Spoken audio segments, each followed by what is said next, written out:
നമസ്കാരം. ഇനി ചെയ്യാൻ പോകുന്നത് കാന്താരി ചേർത്ത ബീഫ് പിരളനാണ്. ഇത് വളരെ ടേസ്റ്റാണ്. നമ്മൾ സാധാരണ മുളക് പൊടിയൊക്കെ ചേർത്തിട്ട് എല്ലാവരും പിരളൻ ചെയ്യാറുണ്ട്. പക്ഷേ ഇത് കാന്താരി ചേർത്തിട്ടാണ്. അപ്പോൾ അതിന് അതിൻ്റേതായ നല്ല ടേസ്റ്റാണ്. അപ്പോൾ ഈ ക്രിസ്മസിന് ഇത് എല്ലാവരും ചെയ്ത് നോക്കണം. എന്നിട്ട് എല്ലാവരും അഭിപ്രായം പറയണം. അപ്പോൾ അതിൻ്റെ റെസിപ്പി എങ്ങനെയാണെന്ന് നമുക്ക് നോക്കാം.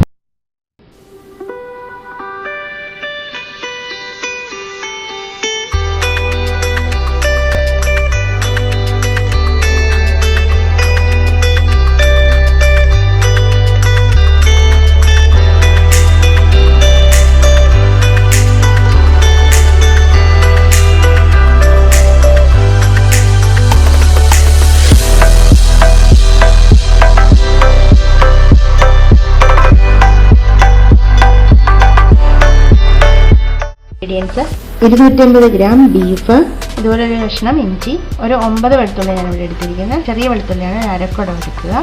അത് ഞാൻ കുറച്ച് വലുതായിട്ട് അരിഞ്ഞു വെച്ചിരിക്കുകയാണ്. 1.5 കപ്പ് ചുവന്നുള്ളി അല്ലെങ്കിൽ 150 ഗ്രാം. നമ്മൾ എടുത്ത 1.5 കപ്പ് ചുവന്നുള്ളി ഇതുപോലെ നീളത്തിൽ അരിഞ്ഞെടുത്തിട്ടുണ്ട്. തീരെ നൈസായിട്ടൊന്നും വേണ്ട. ഒരു ഉള്ളി 4 മുറിച്ചെടുത്തിരിക്കുകയാണ്. ഒരു 7 കാന്താരി, ഒരു 3 പച്ചമുളക്, ഇതുപോലൊരു തക്കാളി, 1 ടേബിൾ സ്പൂൺ കുരുമുളക്, ഇതുപോലൊരു 3 ഏലക്ക, ഇതുപോലൊരു കഷ്ണം കറുവപ്പട്ട. ഞാൻ എടുത്ത തക്കാളി ഇതുപോലെ ചെറുതായിട്ട് അരിഞ്ഞെടുത്തിട്ടുണ്ട്. എടുത്ത ഇഞ്ചിയും വെളുത്തുള്ളിയും ഇതുപോലെ അരിഞ്ഞെടുത്തിട്ടുണ്ട്. ഞാൻ ഒരു കുക്കർ വെച്ചു. അത് കുക്കർ നന്നായിട്ട് ചൂടായിട്ടുണ്ട്. അതിലേക്ക് ഒരല്പം വെളിച്ചെണ്ണ ഒഴിക്കുകയാണ്. എണ്ണ നന്നായിട്ട് ചൂടായിട്ടുണ്ട്. ഒരല്പം കടുകിടാണ്.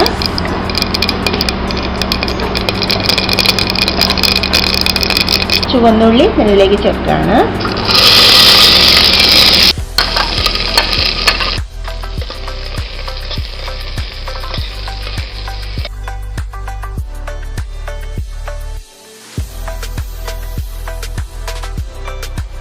എടുത്ത ഇഞ്ചി ഞാനിങ്ങനെ അരിഞ്ഞെടുത്തിട്ടുണ്ട്. അതിൽ നിന്ന് കുറച്ച് ഞാനിപ്പോൾ ഇതിലേക്ക് ചേർക്കുകയാണ്. ഏകദേശം 1 ടീസ്പൂൺ ഇഞ്ചി അരിഞ്ഞത് ഇതിലേക്ക് ഇടാണ്.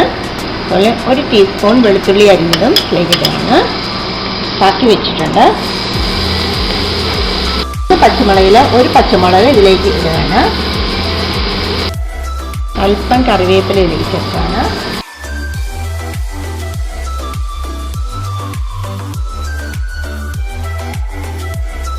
ഇളം ബ്രൗൺ കളറിൽ നമ്മൾ നന്നായിട്ട് ഉള്ളിയൊക്കെ വഴറ്റി എടുത്തിട്ടുണ്ട്.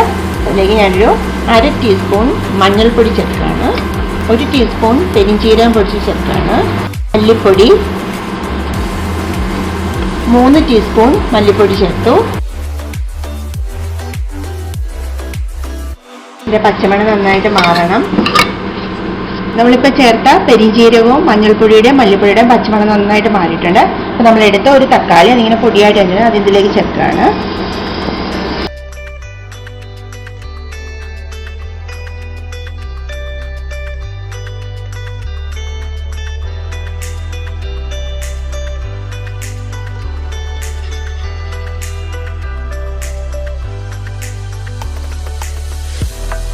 നമ്മൾ മല്ലിപ്പൊടി തക്കാളിയും എല്ലാം ചേർത്ത് നന്നായിട്ട് വഴറ്റിയെടുക്കുന്നുണ്ട്. ഞാനിപ്പോൾ ഇതിലേക്ക് ഇറച്ചി ചേർക്കുകയാണ്.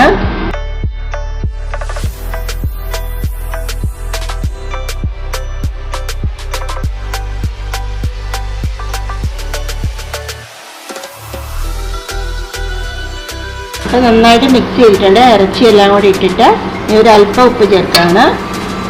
ഒക്കെ നോക്കിയിട്ട് ഓരോരുത്തരുടെ ടേസ്റ്റ് അനുസരിച്ച് ചേർക്കണം കേട്ടോ.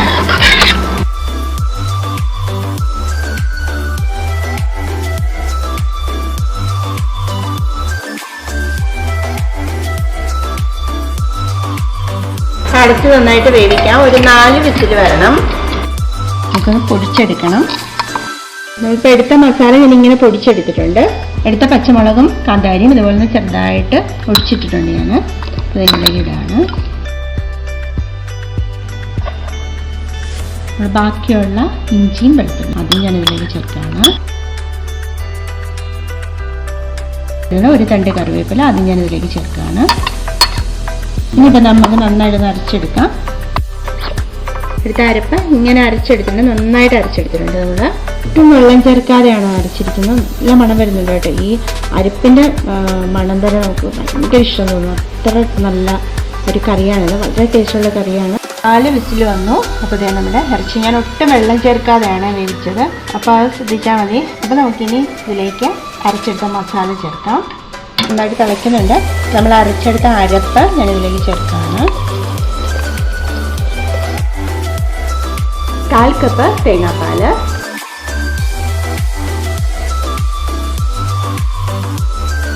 അരച്ചെടുത്ത അരപ്പ് നമ്മൾ ചേർത്തു. ഇനിയിപ്പോൾ ഞാൻ ഈ 1/4 കപ്പ് തേങ്ങാപ്പാൽ നല്ല കട്ടിയിലാണ് എടുത്തിരിക്കുന്നത്. അത് അതിലേക്ക് ചേർക്കുകയാണ്.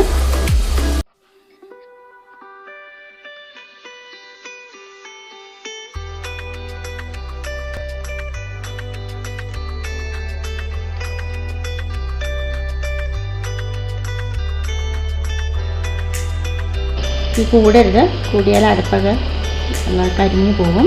അതുകൊണ്ട് നന്നായിട്ട് തോർത്തിയെടുക്കണം. അതുപോലെ ചെറിയ തീയിൽ വെച്ചിട്ട് ചെയ്താൽ മതി. പാൻ ചൂടായിട്ടുണ്ട്. ഒരല്പം എണ്ണ ഒഴിക്കുകയാണ്. അപ്പോൾ ഞാൻ എടുത്ത സവാള ഞാൻ ഇതിലേക്ക് ഇടുകയാണ്. ഇത് ജസ്റ്റ് ഡെക്കറേഷന് വേണ്ടി മാത്രമാണ്. ഇതൊരു ഇഷ്ടമുണ്ടെങ്കിൽ ചെയ്താൽ മതി കേട്ടോ. സവാള ഒരുപാട് അങ്ങോട്ട് വഴറ്റിയെടുക്കണം. ജസ്റ്റ് അതിനൊന്ന് തിന്നായാൽ മതി. 3-4 കാന്താരിമുളക് അത് ഞാൻ ഇതിലേക്ക് ഇടുകയാണ്. ഇതും ഒന്ന് വഴറ്റിയെടുക്കാമെന്ന്.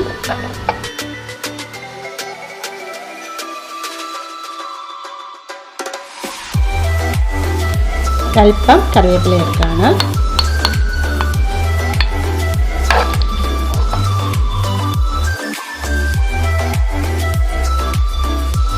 അപ്പോൾ നമ്മുടെ ബീഫ് പിരളൻ റെഡി ആയിട്ടുണ്ട്. അതുപോലെ നല്ല തോർത്തിയെടുക്കണം. ഇപ്പോൾ എണ്ണയൊക്കെ ഉണ്ട്, നന്നായിട്ട് തെളിഞ്ഞു. തേങ്ങാപ്പാലൊക്കെ ഒഴിച്ചു, അതൊക്കെ അതിൻ്റെയൊക്കെ എണ്ണയൊക്കെ ഇറങ്ങി നന്നായിട്ട് എണ്ണ തെളിഞ്ഞു.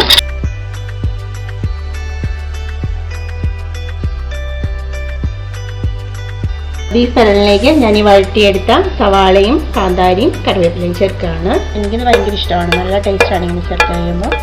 കാണാനും നല്ല ഭംഗിയാണ്. അതുപോലെ തന്നെ ടേസ്റ്റും നല്ല ടേസ്റ്റാണ്. കാന്താരി മുഴുവനായിട്ടിരിക്കുന്നതുകൊണ്ട് അധികം എരിവൊന്നും ഇറങ്ങത്തില്ല. നമ്മൾ ഓൾറെഡി നല്ലോണം എരിവ് ചേർത്തിട്ടുണ്ട്.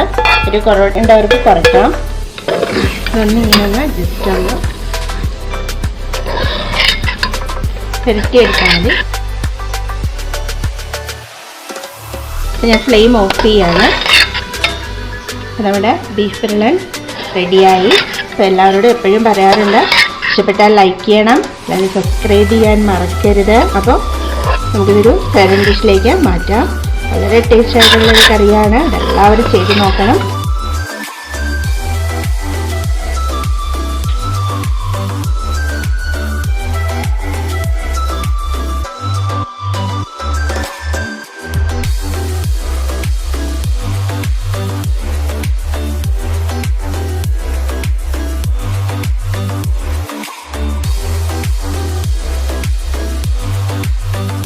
അപ്പോൾ നമ്മുടെ ബീഫ് പിരളൻ റെഡി ആയിട്ടുണ്ട്.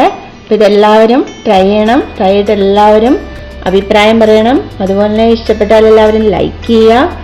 അതുപോലെ സബ്സ്ക്രൈബ് ചെയ്യാൻ മറക്കരുത്.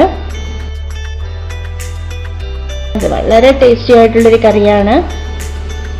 കുട്ടികൾക്കും എല്ലാവർക്കും വളരെ ഇഷ്ടപ്പെടുന്നൊരു കറിയാണ്. നമുക്ക് ബിരിയാണിയുടെ കൂടെയും ഫ്രൈഡ് റൈസിൻ്റെ കൂടെയും നെയ്ച്ചോറിൻ്റെ കൂടെയും അപ്പോൾ എല്ലാത്തിനും കൂടെ ഇത് ചേരുന്നതാണ്.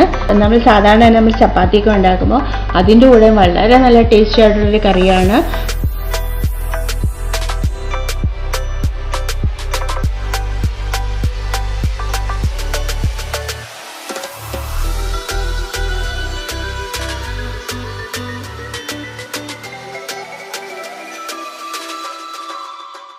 ഇന്നത്തെ നമ്മുടെ ടിപ്സ്, ഡിന്നറിൻ്റെ പ്ലേറ്റൊക്കെ തന്നെ കഴിയുമ്പോൾ വലിയ കളറ് കിട്ടാറെന്ന് എല്ലാവരും പരാതി പറയാറുണ്ട്. അപ്പോൾ അതിനൊരു എളുപ്പമാർഗ്ഗമുണ്ട്. ചൂടുവെള്ളത്തിൽ ഒരല്പം നാരങ്ങാനീരും ഉപ്പും കൂടെ ഇട്ടിട്ട് അതുകൊണ്ട് പ്ലേറ്റ് കഴുകി കഴിഞ്ഞാൽ നല്ല തിളക്കം കിട്ടുന്നതാണ്. നമ്മൾ മൈദയും അരിപ്പൊടിയൊക്കെ ഇട്ട് വയ്ക്കുമ്പോൾ അതിൽ പ്രാണിയും ചെള്ളും ഒക്കെ വരാറുണ്ട്. അപ്പോൾ ഇതിൻ്റെ ശല്യം ഒഴിവാക്കാൻ വേണ്ടിയിട്ട് 2-3 വഴുനയില ഇട്ട് വെച്ച് കഴിഞ്ഞാൽ ഇതിൻ്റെ ഒന്നും ശല്യം ഉണ്ടാകുന്നതല്ല. അപ്പോൾ ഇന്നത്തെ ടിപ്സ് എല്ലാവർക്കും ഇഷ്ടപ്പെട്ടെന്ന് വരുന്നു. നല്ല റെസിപ്പിയും കുറച്ച് ടിപ്സുമായിട്ട് നമുക്ക് വീണ്ടും കാണാം. അതുവരെ ബൈ.